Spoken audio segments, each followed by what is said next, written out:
বাংলাদেশ থেকে তাড়ানো হয়েছে, আফগানিস্তান থেকে তো আরো আগেই তাড়ানো হয়েছে, সিরিয়া থেকেও তাড়ানো হয়েছে, এবার টার্গেট দিল্লির লাল কেল্লা। বাগেরহাটের মুসলমানেরা, যুবকেরা সাহাবাদের মতো ঈমান অর্জন করে বুকে ধারণ করো, ইনশাআল্লাহ দিল্লির লাল কেল্লায় কালেমার পতাকা উড্ডীন করা হবেই হবে, হবেই হবে, হবেই হবে ইনশাআল্লাহ। নারায়ে তাকবীর।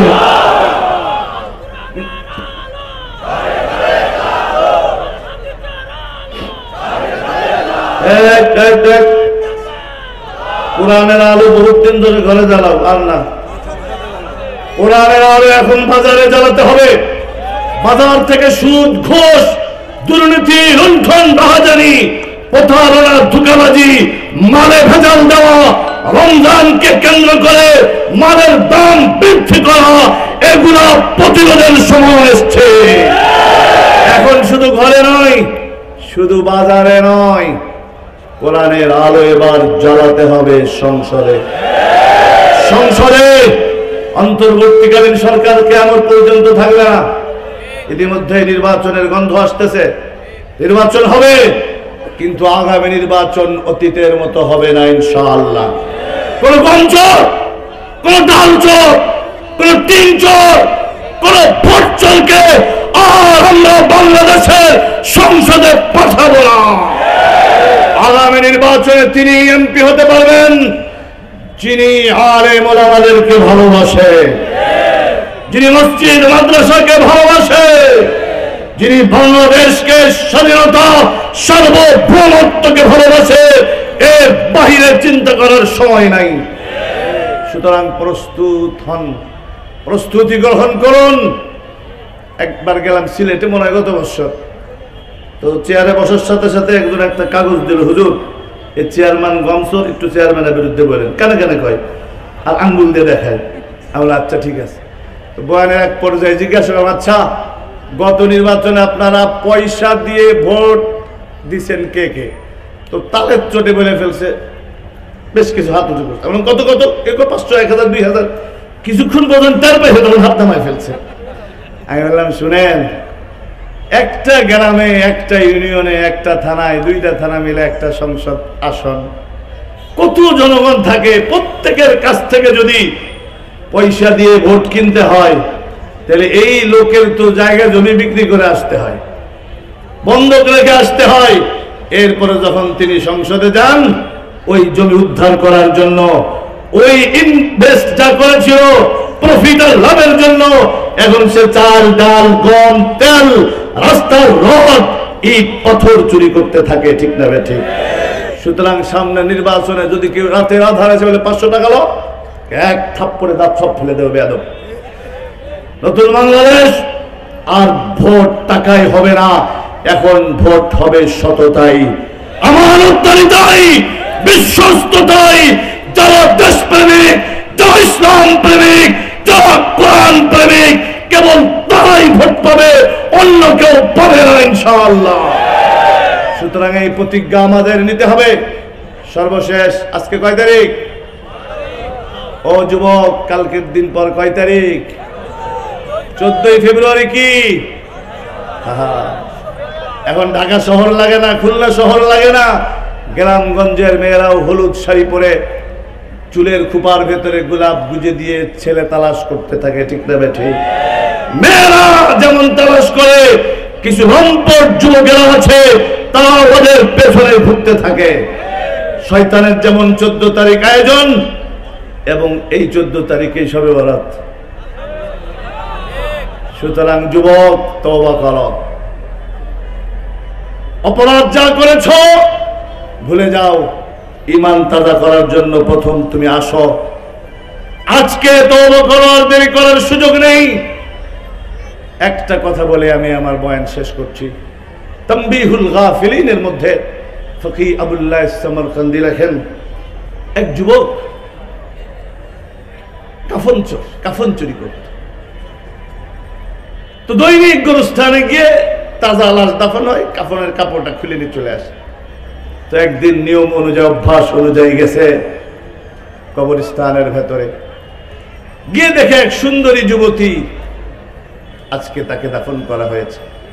চেহারা দেখে, বডি দেখে, এই কমবক্ত শয়তানের প্ররোচনায়, নফসের প্ররোচনায় নিজেকে কন্ট্রোল করতে পারি, সাথে সাথে খারাপ কাজ করেছে লাশের সাথে। কাজ যখন শেষ, কবর থেকে যখন উঠছে, তখন পেছন থেকে শুধু ওই দৃশ্যটা ভেসে আসে, আর কানের মধ্যে ভেসে আসে কে জানি ডেকে বলে, ওই কমবক্ত আর কমিনা, তুই মৃতদের সমাবেশে, মুরদারদের সমাবেশে আমাকে অপমানিত করলি। নাম্বার 2, ময়দানে মাহশরে আল্লাহর আদালতে আমাকে নাপাক অবস্থায় দাঁড়াতে বাধ্য করলি। যুবক হাঁটি হাঁটি পা পা করে সামনের দিকে অগ্রসর হয়, আর চোখের পানি ছেড়ে দিয়ে বলে, মালিক কই যায়? যেতে যেতে হযরতে ওমর ইবনুল খাত্তাবের সাথে সাক্ষাৎ। ওমর ইবনুল খাত্তাব যুবকের চোখের পানি দেখে বলে, দাঁড়াও যুবক, এত কাঁদছো কেন? যুবক বলে, আমি অনেক বড় গুনাহগার, আমি অনেক বড় খাতাকার, আমি অনেক, এখানে কথা বলবো না, আমি অনেক বড় সিয়াকার, আমার গুনাহ কি আল্লাহ মাফ করবেন? ওমর ইবনুল খাত্তাব বলে, তোমার গুনাহ কি পাহাড়ের চেয়েও ভারী? যুবক বলে, হ্যাঁ, আমার গুনাহ পাহাড়ের চেয়েও ভারী। তোমার গুনাহ কি বৃক্ষের পাতার চেয়েও বেশি? হ্যাঁ, আমার গুনাহ বৃক্ষের পাতার চেয়েও বেশি। তোমার গুনাহ কি সমুদ্রের পানির চেয়েও বেশি? হ্যাঁ, আমার গুনাহ সমুদ্রের পানির চেয়েও বেশি। তুমি কি হত্যা করেছো? না, হত্যা করিনি। তুমি কি শিরিক করেছো? না, শিরিক করিনি। তাহলে কি করেছো? যুবক বিস্তারিত ঘটনা বলেছে। বিস্তারিত ঘটনা বলার পরে ওমর ইবনুল খাত্তাব বলে, কমবক্ত, বেয়াদব কোথাকার, আমার চোখের সামনে থেকে সরে যা। তোর মতো নালায়েক, তোর মতো নাফরমান আল্লাহর আসমানের নিচে, জমিনের উপরে আর দ্বিতীয় কেউ নাই।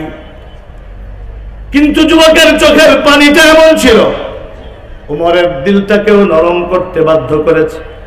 ওমরের চোখ দিয়েও টপ টপ করে পানি পড়ছে। ইত্তো বছরের সরকারি দু আলম জনাবে মুহাম্মদুর রাসূলুল্লাহর সাথে ওমরের সাক্ষাৎ। ওমর, তুমি কাঁদো কেন? ইয়া রাসূলুল্লাহ, ইয়া হাবিবাল্লাহ, আজকে এক যুবকের চোখের পানি আমাকে কাঁদিয়েছে। হযরত ওমর সবিস্তারে ঘটনা বলেছেন। নবীজি বলে, যুবককে আমার কাছে ডাকো।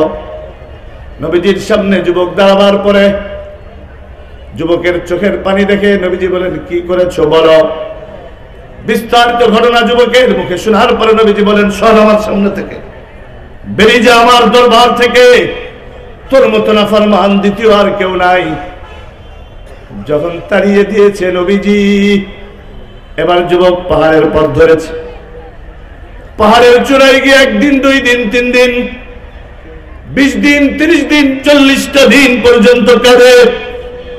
ও রব্বে করিম, ও রব্বে কাবা, ও মওলায়ে করিম, আমি বড় গুনাহগার। ওমর ইবনুল খাত্তাব তাড়িয়ে দিয়েছে, সরকারি দু আলম তাড়িয়ে দিয়েছেন। এখন তো তুমি ছাড়া আমার কেউ নাই। আল্লাহ, তোমার তো লক্ষ কোটি বান্দা আছে, আমার তো তুমি ছাড়া আর কোন রব নাই, রহমান নাই, রহিম নাই, গফফার নাই, সত্তার নাই, মালিক একমাত্র মেহেরবান তুমি। তুমি আমারে ক্ষমা করো। জিবরিল আমিন এসে গেছে, রূহুল আমিন এসে গেছে। ইয়া রাসূলুল্লাহ, এ দুনিয়ার মালিক কি আপনি? না না, এই দুনিয়ার মালিক আপনি না। এই মানুষের রিজিক কি আপনি দেন? না না, রিজিক আমি দেই না। তাহলে যুবককে কেন ক্ষমা করলেন না? কই, সে তো বড় অপরাধ করেছে, অন্যায় করেছে। জিবরিল আমিন বলেন, ইয়া রাসূলুল্লাহ, ওই যুবকের তওবা স্বয়ং রব্বুল আলামিন কবুল করে নিয়েছেন। আরে মালিক তো ডাকতে থাকে, বাজা বাজা, हर आच हस्ती बाजा गर काफिर गबरू बुत परस्ती बाजा ई दरगाहे माँ दरगाहे न उम्मीदी नीस सदबार अगर तौबा शिकस्ती बाजा बाजा। आज के महफिल থেকে যাওয়ার পরে যুবক তোমার পায়ে হাত দিয়ে বলি, ও বাবা তোমার পায়ে হাত দিয়ে বলি, মা বোন তোমাকে রিকোয়েস্ট করে বলি, মালিকের দরবারে সুন্দর করে ওযু করে 2 রাকাত নামাজ পড়ো, মালিকের কুদরতি কদমে সিজদা দিয়ে আর বইলো, ও আরশের মালিক সবার মাথা তার বালিশে, আমার মাথা তোমার কদমে। আজকে মাওলানা আলী আহমদের মাহফিল থেকে, এই ভট্ট খনকপুর মাদ্রাসার মাহফিল থেকে তওবা করে আসছি, আবার তোমার কাছে বিশেষভাবে তোমার কুদরতি পায়ে পড়ে গেলাম। মালিক দৈনিক তো নামাজে পড়ি ইয়াকা নাবুদু ওয়া ইয়াকা নাস্তাঈন, পড়েন কি পড়েন না? আরে শুধু কি এটা পড়েন আলহামদুলিল্লাহি রাব্বিল মুমিনিন, এটা পড়েন নামাজে? পড়েন পড়েন। আলহামদুলিল্লাহি রাব্বিল মুসলিমিন এটা পড়েন, আলহামদুলিল্লাহি রাব্বিল আম্বিয়া ওয়াল মুরসালিন এটা পড়েন, আলহামদুলিল্লাহি রাব্বিল আউলিয়া ওয়াল মুত্তাকিন এটা পড়েন না না না। আলহামদুলিল্লাহি রাব্বিল মুমিনিন পড়েন না, আলহামদুলিল্লাহি রাব্বিল মুসলিমিন পড়েন না, আলহামদুলিল্লাহি রাব্বিল আম্বিয়া ওয়াল মুরসালিন পড়েন না, আলহামদুলিল্লাহি রাব্বিল আউলিয়া ওয়াল মুত্তাকিন পড়েন না। কি পড়েন? আলহামদুলিল্লাহি রাব্বিল আলামিন। আরে আমার মালিক তো তিনি, আমার রব তো তিনি, যিনি আমার রব, যিনি আপনার রব, যিনি আপনার রব, যিনি পরের রব, যিনি দুস্তের রব, যিনি দুশ্মনের রব, যিনি মুসলমানের রব, যিনি অমুসলমানের রব। পয়গম্বর মুসাকে খাইয়েছেন, ফিরাউনকেও না খাইয়ে মারেন নাই। পয়গম্বর ইব্রাহিমকে খাইয়েছেন, নমরুদকেও না খাইয়ে মারেন নাই। নবীজি মুহাম্মদুর রাসূলুল্লাহকে খাইয়েছেন, আবু জাহল, আবু লাহাব, উতবা, শাইবাকেও না খেয়ে মারেন নাই। সুতরাং আসতে দেরি, মালিক ক্ষমা করতে দেরি করে না। আমার নবী বড় ব্যথার দরদ নিয়ে বলেন, আত্তাইবু মিনাজ যামবি কামাল্লা যামবা লাহু। আত্তাইবু হাবিবুল্লাহ, তায়েব যে তওবাকারী যে সে আল্লাহর বন্ধু। আওয়াজ করে বলুন কার বন্ধু? সুতরাং তওবা করতে রাজি আছেন কারা কারা? আল্লাহ হাতগুলি কবুল করো, আমাদেরকে পাক্কা সচ্চা মুসলমান বানায়া, ইমানদার বানায়া তারপরে কবরে নিও। আমার ভাইয়েরা, আজকে কবরে আমরা সুন্দর মতো যেতে পারি। কবরের কথাগুলি যারা আমাদের শোনান, আখিরাতের কথাগুলি যারা আমাদের জানান, পরকালের কথাগুলি যারা আমাদেরকে বলেন, তারা তো খুলনা ইউনিভার্সিটির প্রফেসররা না, ঢাকা ইউনিভার্সিটির প্রফেসররা। তাইলে বাগেরহাট কলেজের শিক্ষকেরা কারা? এই মাদারিসে কওমিয়া, মাদারিসে ইসলামিয়া, মাদারিসে দ্বীনিয়ার আলেম ওলামা, এই ছাত্র শিক্ষকেরা। ঠিক না বে ঠিক? ফজরের নামাজের ইমামতি কারা করে? এই আলেমরা, এই ছাত্ররা, শিক্ষকরা। বিশ্বাস করেন, মাদ্রাসার ছাত্র শিক্ষক এরা শুধু আখিরাতের দিকে ডাকে না, এরা দেশের জন্য, জাতির জন্য, মানবতার জন্য এরা যা করেছে ইতিহাস সাক্ষী, করোনা সাক্ষী, 2024-এর জুলাই আগস্টের গণঅভ্যুত্থান সাক্ষী। আওয়াজ করে বলুন ঠিক না বেঠি? এজন্য তো দিন দিন স্কুলের ছেড়ে কমে যাচ্ছে, মানুষ দিনের দিকে, মাদ্রাসার দিকে ঢুকতেছে, ছাত্র সংখ্যা বেড়ে যাচ্ছে। আজকেও তো দেখলেন প্রায় 15 জন। কতজন? 15টা ছেলে, আরো বেশি ছেলে, সবাই উপস্থিত নাই। 15 জনেরও বেশি, 15 ছেলে হাফেজ হয়ে গেছে। ময়দানে মাহশরে এরা ইনশাআল্লাহ আপনাকে আমাকে ভুলবে না। ইন্না নাহনু নাযালনা যিকরা ওয়া ইন্না লাহু লাহাফিজুন। এটা কার ওয়াদা? বিশ্বাস করেন, এরকম একটা আয়াত তাওরাতে নাই, এরকম একটা আয়াত ইনজিলে নাই, এরকম একটা আয়াত জাবুরে নাই, যার কারণে সে কিতাবগুলি আজকে বিকৃত হয়ে গেছে। একমাত্র কিতাব যেটা শুধু কিতাবুল্লাহ না, যেটা কালামুল্লাহ, কুরআনুল কারীমের মধ্যে এই একটা আয়াত, ইন্না নাহনু নাযালনা যিকরা ওয়া ইন্না লাহু লাহাফিজুন। যে আল্লাহ বলেন এ কুরআন আমি নাজিল করেছি, রক্ষণাবেক্ষণের জিম্মাদারি আমি আল্লাহ নিয়েছি। কেমনে কোরআন হেফাজত করে? কোরআনের মাখরাজ, কোরআনের মত, কোরআনের গুন্না মক্তবের বাচ্চাদের দ্বারা, কোরআনের আয়াত, পৃষ্ঠা, পারা, রুকু এই হাফেজে কোরআন দ্বারা, কোরআনের মতলব, মানি, তরজমা, তাফসীর উলামায়ে কেরাম, মুফাসসিরিনে কেরামের দ্বারা। আর এই কোরআনের হেফাজত হয় এই মাদারিসে কওমিয়া, মাদারিসে দ্বীনিয়ার দ্বারা। কোরআনের হেফাজত হয় এই দ্বীনি মাহফিলের দ্বারা। কোরআনের হেফাজত হয় এই দ্বীনি মাহফিলে, এই দ্বীনি মাদ্রাসায় যারা সহযোগিতা করে তাদের দ্বারা। আওয়াজ করে বলুন ঠিক না ঠিক? সুতরাং এই মহান কাফেলাই থেকে আল্লাহর তৈরি জান্নাতের মালিক হওয়ার ইচ্ছা আছে না সবার? ইনশাআল্লাহ। কার কার ইচ্ছা আছে? কার কার? আল্লাহ আপনি কবুল করেন। এখন লম্বা ওয়াজ করে আপনাদের মন গলিয়ে সব টাকা বের করে নেওয়ার অভ্যাসও নাই, সেই তৌফিকও আমার নাই। তবে বাস্তবতা প্রিন্সিপাল সাহেব নিজেই বলেছেন অনেক খরচ। আজকে আমরা গেছি, মা মুসলমান, বাবা মুসলমান, আমার নাম আব্দুল্লাহ, বাস অসুবিধা নাই। কিন্তু আজকে ইসলাম আমাদের পর্যন্ত আসতে, ঈমান আমাদের পর্যন্ত আসতে অনেক কষ্ট, অনেক ত্যাগ আমাদের বড়দের সহ্য করতে হয়েছে, সাহাবায়ে কেরামের সহ্য করতে হয়েছে। আমার ভাইয়েরা, আজকে যদি সেই ঈমান আমরা অর্জন করতে পারি, যদি আজকে সত্যিকার অর্থে সাহাবাদের মতো সেই ঈমান যদি বুকে ধারণ করতে পারি, সেদিন বেশি দূরে নয়, শুধু বাংলাদেশ নয়, গোটা পৃথিবী আবার মুসলমান শাসন করবে ইনশাআল্লাহ। বাংলাদেশ থেকে তাড়ানো হয়েছে, আফগানিস্তান থেকে তো আরো আগেই তাড়ানো হয়েছে, সিরিয়া থেকেও তাড়ানো হয়েছে, এবার টার্গেট দিল্লির লাল কেল্লা। বাগেরহাটের মুসলমানেরা, যুবকেরা সাহাবাদের মতো ঈমান অর্জন করে বুকে ধারণ করো, ইনশাআল্লাহ দিল্লির লাল কেল্লায় কালেমার পতাকা উড্ডীন করা হবেই হবে, হবেই হবে, হবেই হবে ইনশাআল্লাহ। নারায়ে তাকবীর।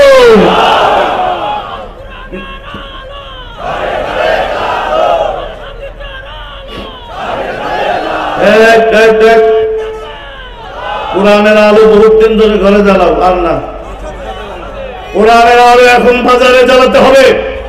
বাজার থেকে সুদ, ঘুষ, দুর্নীতি, লুণ্ঠন, রাহাজানি, প্রতারণা, ধোঁকাবাজি, মালে ভেজাল দেওয়া, রমজানকে কেন্দ্র করে মালের দাম বৃদ্ধি করা, এগুলো প্রতিরোধের সময় এসছে। এখন শুধু ঘরে নয়, শুধু বাজারে নয়, কোরআনের আলো এবার জ্বালাতে হবে সংসদে। সংসদে অন্তর্বর্তীকালীন সরকার কিয়ামত পর্যন্ত থাকবে না। ইতিমধ্যে নির্বাচনের গন্ধ আসতেছে, নির্বাচন হবে, কিন্তু আগামী নির্বাচন অতীতের মতো হবে না ইনশাআল্লাহ। কোন গঞ্চর, কোন ডালচর, কোন টিনচর, কোন ভোটচরকে আর আমরা বাংলাদেশের সংসদে পাঠাবো না। আগামী নির্বাচনে তিনি এমপি হতে পারবেন যিনি আলেম ওলামাদেরকে ভালোবাসে, যিনি মসজিদ মাদ্রাসাকে ভালোবাসে, যিনি বাংলাদেশকে স্বাধীনতা, সার্বভৌমত্বকে ভালোবাসে। এর বাহিরে চিন্তা করার সময় নাই। সুতরাং প্রস্তুত হন, প্রস্তুতি গ্রহণ করুন। একবার গেলাম সিলেটে, মনে হয় গত বছর, তো চেয়ারে বসার সাথে সাথে একজন একটা কাগজ দিল, হুজুর এই চেয়ারম্যান গমসর, একটু চেয়ারম্যানের বিরুদ্ধে বলেন। কানে কানে কয় আর আঙ্গুল দিয়ে দেখায়। আমরা আচ্ছা ঠিক আছে। তো বয়ানের এক পর্যায়ে জিজ্ঞাসা করলাম, আচ্ছা গত নির্বাচনে আপনারা পয়সা দিয়ে ভোট দিচ্ছেন কে কে? তো তালের চোটে বলে ফেলছে বেশ কিছু, হাত উঠে করছে। এবং কত কত, কেউ 500, 1000, 2000, কিছুক্ষণ পর্যন্ত তার পয়সা তখন হাত নামায় ফেলছে। আমি বললাম, শুনেন, একটা গ্রামে, একটা ইউনিয়নে, একটা থানায়, 2টা থানা মিলে একটা সংসদ আসন, কত জনগণ থাকে, প্রত্যেকের কাছ থেকে যদি পয়সা দিয়ে ভোট কিনতে হয়, তাহলে এই লোকের তো জায়গা জমি বিক্রি করে আসতে হয়, বন্ধক রেখে আসতে হয়। এরপরে যখন তিনি সংসদে যান, ওই জমি উদ্ধার করার জন্য, ওই ইনভেস্ট যা করেছিল প্রফিট আর লাভের জন্য, এখন সে চাল ডাল গম তেল রাস্তার রড ইট পাথর চুরি করতে থাকে, ঠিক না ঠিক? সুতরাং সামনে নির্বাচনে যদি কেউ রাতের আধার আছে বলে 500 টাকা লো, এক থাপ্পড়ে দাঁত সব ফেলে দেবে বেয়াদব। নতুন বাংলাদেশ আর ভোট টাকায় হবে না, এখন ভোট হবে সততাই, আমানতদারিতাই, বিশ্বস্ততাই। যারা দেশপ্রেমিক, যারা ইসলাম প্রেমিক, যারা কোরআন প্রেমিক, কেবল তারাই ভোট পাবে, অন্য কেউ পাবে না ইনশাআল্লাহ। সুতরাং এই প্রতিজ্ঞা আমাদের নিতে হবে। সর্বশেষ, আজকে কয় তারিখ? ও যুবক, কালকের দিন পর কয় তারিখ? 14 ফেব্রুয়ারি। কি এখন ঢাকা শহর লাগে না, খুলনা শহর লাগে না, গ্রামগঞ্জের মেয়েরাও হলুদ শাড়ি পরে চুলের খোপার ভেতরে গোলাপ গুজে দিয়ে ছেলে তালাশ করতে থাকে, ঠিক না বেঠি? মেয়েরা যেমন তালাশ করে, কিছু লম্পট যুবকেরা আছে তারা ওদের পেছনে ঘুরতে থাকে। শয়তানের যেমন 14 তারিখ আয়োজন, এবং এই 14 তারিখে শবে বরাত। সুতরাং যুবক, তওবা করো, অপরাধ যা করেছ ভুলে যাও, ঈমান তাজা করার জন্য প্রথম তুমি আসো। আজকে তওবা করার দেরি করার সুযোগ নেই। একটা কথা বলে আমি আমার বয়ান শেষ করছি। তানবীহুল গাফিলিনের মধ্যে ফকি আবুল্লাহ সামরকান্দি লেখেন, এক যুবক কাফন চুরি করত। তো দৈনিক গোরস্থানে গিয়ে তাজা লাশ দাফন হয়, কাফনের কাপড়টা খুলে নিয়ে চলে আসে।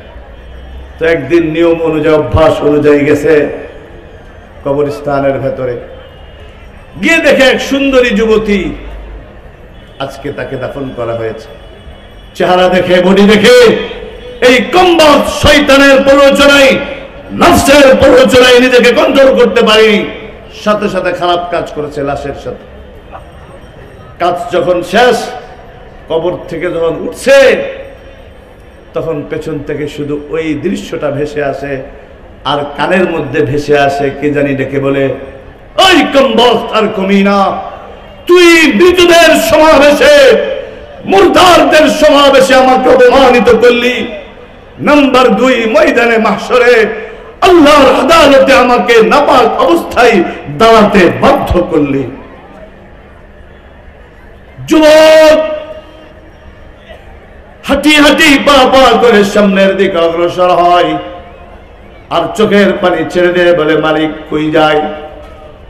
যেতে যেতে হযরতে ওমর ইবনুল খাত্তাবের সাথে সাক্ষাৎ। ওমর ইবনুল খাত্তাব যুবকের চোখের পানি দেখে বলে, দাঁড়াও যুবক, এত কাঁদছো কেন? যুবক বলে, আমি অনেক বড় গুনাহগার, আমি অনেক বড় খাতাকার, আমি অনেক, এখানে কথা বলবো না, আমি অনেক বড় সিয়াকার, আমার গুনাহ কি আল্লাহ মাফ করবেন? ওমর ইবনুল খাত্তাব বলে, তোমার গুনাহ কি পাহাড়ের চেয়েও ভারী? যুবক বলে, হ্যাঁ, আমার গুনাহ পাহাড়ের চেয়েও ভারী। তোমার গুনাহ কি বৃক্ষের পাতার চেয়েও বেশি? হ্যাঁ, আমার গুনাহ বৃক্ষের পাতার চেয়েও বেশি। তোমার গুনাহ কি সমুদ্রের পানির চেয়েও বেশি? হ্যাঁ, আমার গুনাহ সমুদ্রের পানির চেয়েও বেশি। তুমি কি হত্যা করেছ? না, হত্যা করিনি। তুমি কি শিরিক করেছ? না, শিরিক করিনি। তাহলে কি করেছ? যুবক বিস্তারিত ঘটনা বলেছে। বিস্তারিত ঘটনা বলার পরে ওমর ইবনুল খাত্তাব বলে, কমবখ, বেয়াদব কোথাকার, আমার চোখের সামনে থেকে সরে যা। তোর মতো নালায়েক, তোর মতো নাফরমান আল্লাহর আসমানের নিচে, জমিনের উপরে আর দ্বিতীয় কেউ নাই। কিন্তু যুবকের চোখের পানিটা এমন ছিল, ওমরের দিলটাকেও নরম করতে বাধ্য করেছে। ওমরের চোখ দিয়েও টপ টপ করে পানি পড়ছে। ইত্ত বছরের সরকারি দু আলম জনাবে মুহাম্মদুর রাসূলুল্লাহর সাথে ওমরের সাক্ষাৎ। ওমর, তুমি কাঁদো কেন? ইয়া রাসূলুল্লাহ, ইয়া হাবিবাল্লাহ, আজকে এক যুবকের চোখের পানি আমাকে কাঁদিয়েছে। হযরত ওমর সবিস্তারে ঘটনা বলেছেন। নবীজি বলে, যুবককে আমার কাছে ডাকো। নবীজির সামনে যুবক দাঁড়াবার পরে যুবকের চোখের পানি দেখে নবীজি বলেন, কি করেছো বলো। বিস্তারিত ঘটনা যুবকের মুখে শোনার পরে নবীজি বলেন, সর আমার সামনে থেকে, বেরিয়ে যা আমার দরবার থেকে, তোর মতো নাফরমান দ্বিতীয় আর কেউ নাই। যখন তাড়িয়ে দিয়েছে নবীজি, এবার যুবক পাহাড়ের পথ ধরেছে। পাহাড়ের চূড়ায় গিয়ে 1 দিন 2 দিন 3 দিন 20 দিন 30 দিন 40টা দিন পর্যন্ত কাঁদে। ও রব্বে করিম, ও রব্বে কাবা, ও মওলায়ে করিম, আমি বড় গুনাহগার। ওমর ইবনুল খাত্তাব তাড়িয়ে দিয়েছে, সরকার দু আলম তাড়িয়ে দিয়েছেন, এখন তো তুমি ছাড়া আমার কেউ নাই। আল্লাহ, তোমার তো লক্ষ কোটি বান্দা আছে, আমার তো তুমি ছাড়া আর কোন রব নাই, রহমান নাই, রহিম নাই, গফফার নাই, সত্তার নাই, মালিক একমাত্র মেহেরবান তুমি, তুমি আমারে ক্ষমা করো। জিবরিল আমিন এসে গেছে, রূহুল আমিন এসে গেছে। ইয়া রাসূলুল্লাহ, এ দুনিয়ার মালিক কি আপনি? না না, এই দুনিয়ার মালিক আপনি না। এই মানুষের রিজিক কে আপনি দেন? না না, রিজিক আমি দেই না। তাহলে যুবককে কেন ক্ষমা করলেন না? কই সে তো বড় অপরাধ করেছে, অন্যায় করেছে। জিবরিল আমিন বলেন, ইয়া রাসূলুল্লাহ, ওই যুবকের তওবা স্বয়ং রব্বুল আলামিন কবুল করে নিয়েছেন। আরে মালিক তো ডাকতে থেকে, বাজা বাজা, हर आच हस्ती बाजा, गर काफिरू गबरू बुत परस्ती बाजा, ई दरगाहे माँ दरगाहे न उम्मीदी नीस, सदबार अगर तौबा शिकस्ती बाजा बाजा। আজকে মাহফিল থেকে যাওয়ার পরে যুবক তোমার পায়ে হাত দিয়ে বলি, ও বাবা তোমার পায়ে হাত দিয়ে বলি, মা বোন তোমাকে রিকোয়েস্ট করে বলি, মালিকের দরবারে সুন্দর করে ওযু করে 2 রাকাত নামাজ পড়ো, মালিকের কুদরতি কদমে সিজদা দিয়ে আর বইলো, ও আরশের মালিক, সবার মাথা তার বালিশে, আমার মাথা তোমার কদমে। আজকে মাওলানা আলী আহমদের মাহফিল থেকে, এই ভট্ট খনকপুর মাদ্রাসার মাহফিল থেকে তওবা করে আসছি, আবার তোমার কাছে বিশেষভাবে তোমার কুদরতি পায়ে পড়ে গেলাম। মালিক, দৈনিক তো নামাজে পড়ি, ইয়াকা নাবুদু ওয়া ইয়াকা নাস্তাঈন, পড়েন কি পড়েন না? আরে শুধু কি এটা পড়েন আলহামদুলিল্লাহি রাব্বিল মুমিনিন, এটা পড়েন নামাজে? পড়েন পড়েন। আলহামদুলিল্লাহি রাব্বিল মুসলিমিন, এটা পড়েন। আলহামদুলিল্লাহি রাব্বিল আম্বিয়া ওয়াল মুরসালিন, এটা পড়েন। আলহামদুলিল্লাহি রাব্বিল আউলিয়া ওয়াল মুত্তাকিন, এটা পড়েন না না না। আলহামদুলিল্লাহি রাব্বিল মুমিনিন পড়েন না, আলহামদুলিল্লাহি রাব্বিল মুসলিমিন পড়েন না, আলহামদুলিল্লাহি রাব্বিল আম্বিয়া ওয়াল মুরসালিন পড়েন না, আলহামদুলিল্লাহি রাব্বিল আউলিয়া ওয়াল মুত্তাকিন পড়েন না। কি পড়েন? আলহামদুলিল্লাহি রাব্বিল আলামিন। আরে আমার মালিক তো তিনি, আমার রব তো তিনি, যিনি আমার রব, যিনি আপনার রব, যিনি আপনার রব, যিনি পরের রব, যিনি দুস্তের রব, যিনি দুশ্মনের রব, যিনি মুসলমানের রব, যিনি অমুসলমানের রব। পয়গম্বর মুসাকে খাইয়েছেন, ফিরাউনকেও না খাইয়ে মারেন নাই। পয়গম্বর ইব্রাহিমকে খাইয়েছেন, নমরুদকেও না খাইয়ে মারেন নাই। নবীজি মুহাম্মদুর রাসূলুল্লাহকে খাইয়েছেন, আবু জাহল, আবু লাহাব, উতবা, শাইবাকেও না খেয়ে মারেন নাই। সুতরাং আসতে দেরি, মালিক ক্ষমা করতে দেরি করে না। আমার নবী বড় ব্যথার দরদ নিয়ে বলেন, আত্তাইবু মিনাজ যামবি কামাল্লা যামবা লাহু। আত্তাইবু হাবিবুল্লাহ, তাইব যে, তওবাকারী যে, সে আল্লাহর বন্ধু। আওয়াজ করে বলুন, কার বন্ধু? সুতরাং তওবা করতে রাজি আছেন কারা কারা? আল্লাহ হাতগুলি কবুল করো, আমাদেরকে পাক্কা সচ্চা মুসলমান বানায়া, ইমানদার বানায়া তারপরে কবরে নিও। আমার ভাইয়েরা, আজকে কবরে আমরা সুন্দর মতো যেতে পারি। কবরের কথাগুলি যারা আমাদের শোনান, আখিরাতের কথাগুলি যারা আমাদের জানান, পরকালের কথাগুলি যারা আমাদেরকে বলেন তারা তো খুলনা ইউনিভার্সিটির প্রফেসররা না, ঢাকা ইউনিভার্সিটির প্রফেসররা, তাইলে বাগেরহাট কলেজের শিক্ষকেরা কারা? এই মাদারিসে কওমিয়া, মাদারিসে ইসলামিয়া, মাদারিসে দ্বীনিয়ার আলেম ওলামা, এই ছাত্র শিক্ষকেরা, ঠিক না বে ঠিক? ফজরের নামাজের ইমামতি কারা করে? এই আলেমরাই, ছাত্ররা, শিক্ষকরা। বিশ্বাস করেন মাদ্রাসার ছাত্র শিক্ষক এরা শুধু আখিরাতের দিকে ডাকে না, এরা দেশের জন্য, জাতির জন্য, মানবতার জন্য এরা যা করেছে ইতিহাস সাক্ষী, করোনা সাক্ষী, 2024-এর জুলাই আগস্টের গণঅভ্যুত্থান সাক্ষী। আওয়াজ করে বলুন ঠিক না বেঠিক? এজন্য তো দিন দিন স্কুলের ছেলে কমে যাচ্ছে, মানুষ দিনের দিকে, মাদ্রাসার দিকে ঢুকতেছে, ছাত্র সংখ্যা বেড়ে যাচ্ছে। আজকেও তো দেখলেন প্রায় 15 জন। কতজন? 15টা ছেলে, আরো বেশি ছেলে, সবাই উপস্থিত নাই, 15 জনেরও বেশি। 15টা ছেলে হাফেজ হয়ে গেছে। ময়দানে মাহশরে এরা ইনশাআল্লাহ আপনাকে আমাকে ভুলবে না। ইন্না নাহনু নাযালনা যিকরা ওয়া ইন্না লাহু লাহাফিজুন। এটা কার ওয়াদা? বিশ্বাস করেন এরকম একটা আয়াত তাওরাতে নাই, এরকম একটা আয়াত ইনজিলে নাই, এরকম একটা আয়াত জাবুরে নাই, যার কারণে সে কিতাবগুলি আজকে বিকৃত হয়ে গেছে। একমাত্র কিতাব যেটা শুধু কিতাবুল্লাহ না, যেটা কালামুল্লাহ, কুরআনুল কারীমের মধ্যে এই একটা আয়াত, ইন্না নাহনু নাযালনা যিকরা ওয়া ইন্না লাহু লাহাফিজুন। যে আল্লাহ বলেন এ কুরআন আমি নাজিল করেছি, রক্ষণাবেক্ষণের জিম্মাদারিও আমি আল্লাহ নিয়েছি। কেমনে কোরআন হেফাজত করে? কোরআনের মাখরাজ, কোরআনের মত, কোরআনের গুন্না মক্তবের বাচ্চাদের দ্বারা, কোরআনের আয়াত, পৃষ্ঠা, পারা, রুকু এই হাফেজে কোরআন দ্বারা, কোরআনের মতলব, মানি, তরজমা, তাফসীর উলামায়ে কেরাম, মুফাসসিরিনে কেরামের দ্বারা। আর এই কোরআনের হেফাজত হয় এই মাদারিসে কওমিয়া, মাদারিসে দ্বীনিয়ার দ্বারা। কোরআনের হেফাজত হয় এই দ্বীনি মাহফিলের দ্বারা, কোরআনের হেফাজত হয় এই দ্বীনি মাহফিলে, এই দ্বীনি মাদ্রাসায় যারা সহযোগিতা করে তাদের দ্বারা। আওয়াজ করে বলুন ঠিক না বে ঠিক? সুতরাং এই মহান কাফেলাই থেকে আল্লাহর তৈরি জান্নাতের মালিক হওয়ার ইচ্ছা আছে না সবার? ইনশাআল্লাহ। কার কার ইচ্ছা আছে? কার কার? আল্লাহ আপনি কবুল করেন। এখন লম্বা ওয়াজ করে আপনাদের মন গলিয়ে সব টাকা বের করে নেওয়ার অভ্যাসও নাই, সেই তৌফিকও আমার নাই।